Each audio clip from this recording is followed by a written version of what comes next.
food. First thing, Italy. First. Because I haven't been to Italy, and I'm a damn food professional.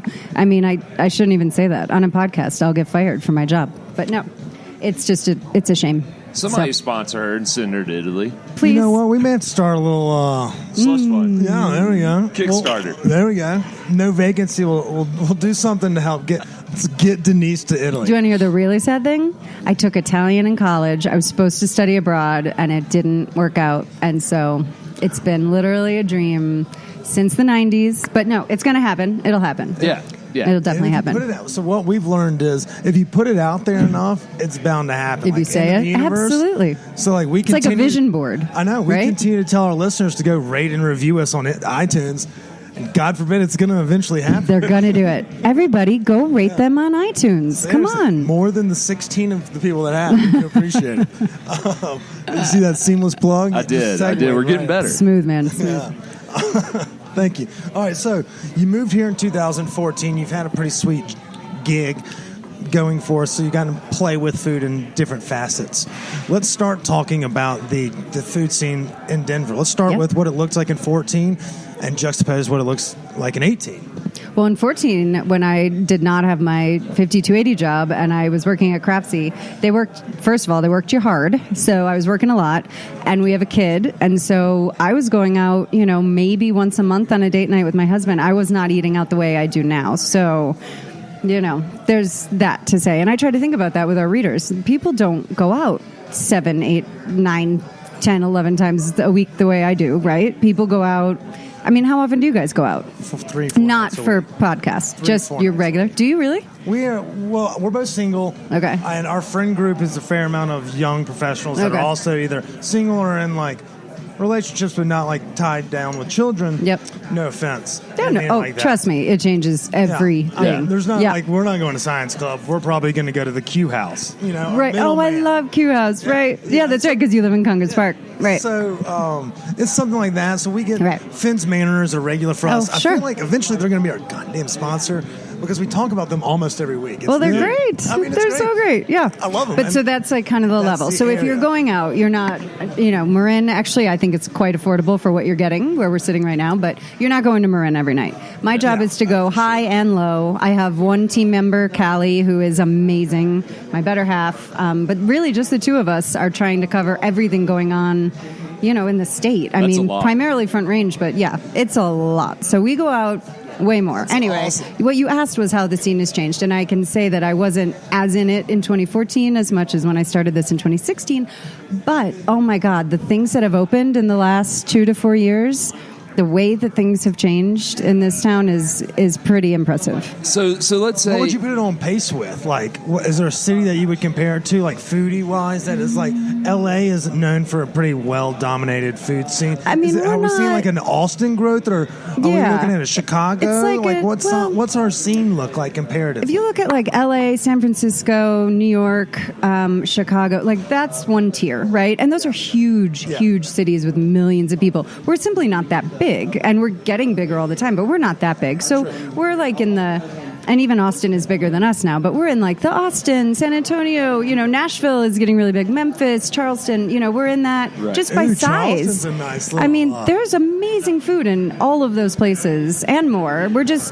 We don't have that many people here, so it feels quite crowded now, but it is not. We're just not that large yet, and so maybe we're in our teenage years, whereas New York and they're in adulthood. I put that in my cover letter actually for my job application. I said, in my opinion, and it's just an opinion, but my opinion is we're teenagers, and we're figuring out who we are, and we're trying new things. Now we have an Israeli restaurant, and we're about to get another one. We've got a lot of now. We've got this incredible, elevated yet approachable and fun modern French place that we're sitting in. How amazing is that? We didn't have that. We had some nice French bistros, but this place Morin is different casual, and fantastic. Guys are wearing jeans and khakis. Well, everybody wears jeans in Denver. Yeah, but you know what I'm saying? It's not like you have to be in a suit. It's not white tablecloth. Mm-hmm. And when you mention restaurants, I just actually did France this summer. So I was like, well, fuck, I want to see what a Denver French restaurant looks like. Right. It's very kind of laissez-faire, casual. You can kind of come and go as you please. Yep. If they'd have like a smoking patio where I could face outward and judge people while I drank and ate, it'd be even better. But, I mean, you can come here and just have a glass of wine and some oysters. You can have a snack. I mean, they broke up the menu in different ways. They're trying to do something different. So it won't appeal to everybody, but, you know, we are seeing some new things on the scene, which is exciting. And I want to continue to plug Morin because, you know, not only are they nice enough to host us this evening, but the food that I've been eating while y'all have been talking is fantastic. So I can speak to it now officially, and obviously you can as well. So shout out to these guys. Y'all need to come down here. They're seems like 5 o'clock daily. Mary McLain are making the drinks behind the bar, so you know they're creative.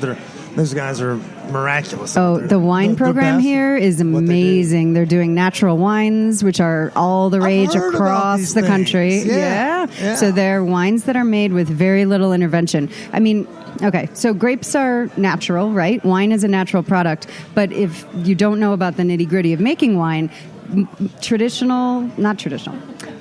typical mainstream winemakers add a lot of stuff. You know, they add commercial yeast to get the fermentation going. They might add acid. They might add tannins. They most often add sulfur at the end. The point is that natural winemakers don't add any of that stuff. Some of them might add a little sulfur. A lot of them don't. But it's a just minimal intervention approach that a lot of people are hiding behind and just making some pretty crappy wines and being like, hey, they're natural, great. But it's kind of like organic is thrown on everything nowadays. Right. It's like organic pesticides. There's organic pesticides as well. So or the farm to table kind of quote behind all food comes from a farm. Right. Whatever type of farm is the question to the table. But anyway, Mary McLain have an incredible natural wine list here. The cocktail beverage program is ridiculous. It's beautiful. Even the tea, the way you get tea here, hot tea. Do they do it like gorgeous. The Euros? It's beautiful. Like who? Do it like the Euros? Oh, no, it's really beautiful. They have like a whole tray and a setup and beautiful fresh garnishes and a glass teapot and it's gorgeous. What is a crumpet? It's like a scone. Okay. Yeah. But no, I don't mean that. I mean, like at the end of your dinner, you order tea, you're going to be blown away. They don't just bring you a cup and a bag and go for it. It's kind of like the little saucers that you'd see that has like sweet and low and stuff. They're like, here's tea as well. Like, what the fuck is this?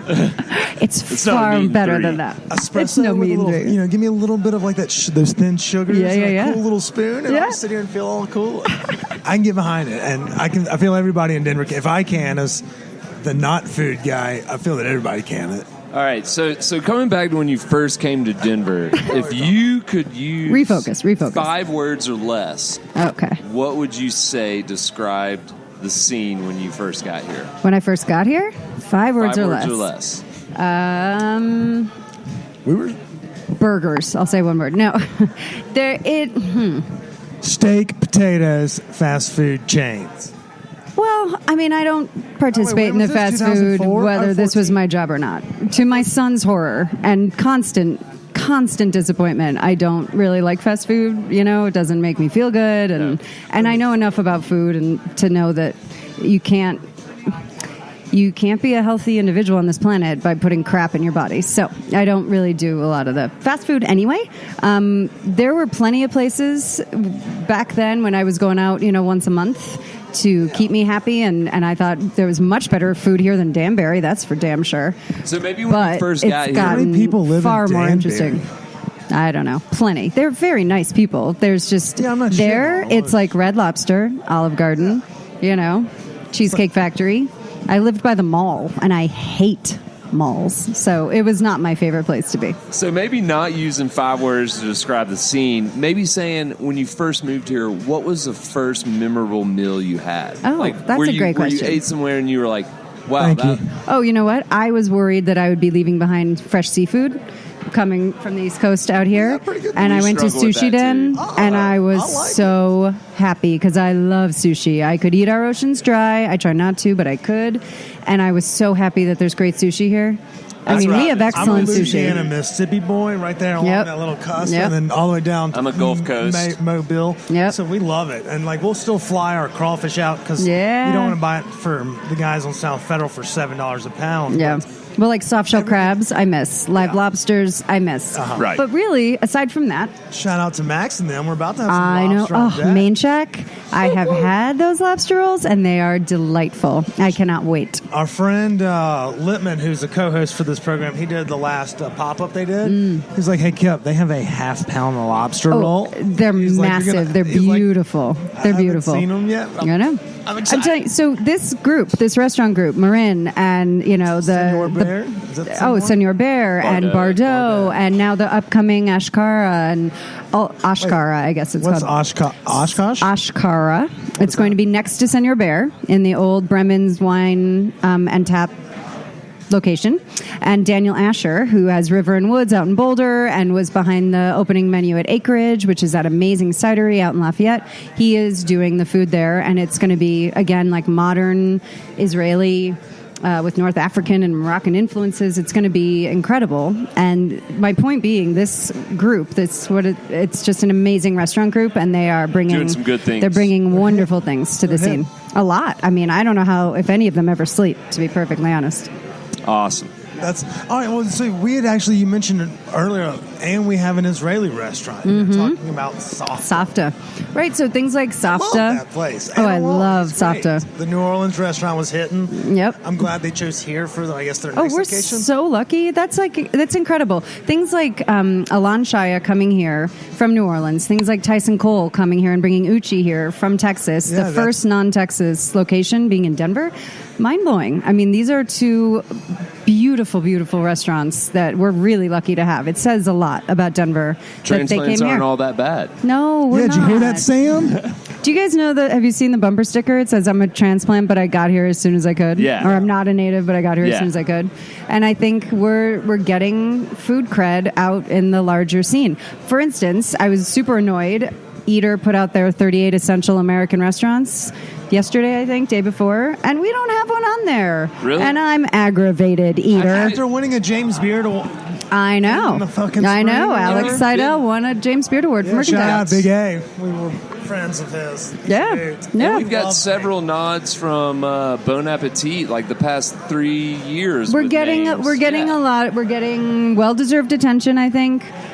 And not everything that we do is perfect, and we have some issues with consistency. Right. No question. That's my biggest pet peeve as well out there. Right. That's exactly. No, there's a lot going on here, and we're not getting quite enough respect for it, I think. Things like the Wolf's Tailor and things like Tavernetta and things like, Morin, where we're sitting right now. There's a lot of really great stuff going on in town. So on those lines of how we got snubbed by Eater, we're here with you, though, to really dive into the top 25. Oh, yeah. So for those that don't know, the best magazine of the year came out, probably 31 October. days? Yeah, 30 days ago. And Denise is I wrote it. The writer. I wrote it. It's all my opinion. I mean, people do not agree with me. People think I'm crazy, or why did I leave off this place or this place? But that is what that list is. In that moment in time, I think those were the 25 best restaurants. Those are the places that I would put up against all the other James Beard and all of that. So your hate mail right now is just off the charts. Well, it's climbed down a little bit, although there are people that are very mad at me in Denver. And fair enough, because I know exactly how hard everybody here works. The staff, the chefs, I totally get it. But 25 is 25. If someone new comes on, someone has to come off. And that's all I can say. Yeah. No, this is a really great job, but there's a lot of people that don't like me, so I've had to get used to that. Oh, that's so wild. Someone called me a motherfucker last week.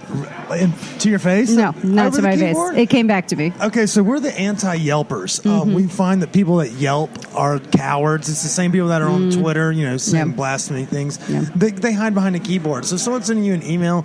I mean, obviously that one's at least attached to a name most times. Well, and it wasn't even an email. It was more of a comment about, people get mad at us. They get mad at us for our reviews if there's criticism in a review. And again, I totally understand. Everybody works their butts off. If you work in a restaurant, I mean, you are putting everything in, your heart, your soul, your sweat, every single day, whether you're the owner, whether you're the dishwasher. I did it for 2 years. It is not easy at all. physically, emotionally, all that. And people work their butts off here. But that doesn't mean that everything that comes out of the kitchen is perfect, and that doesn't mean that there isn't room for growth. Yeah. And that's what our reviews are about. Well, or 26 or anything like that. Oh, my starting list was 72. And I bet you I'm going to have 90 on the list to consider for 2019. So if there's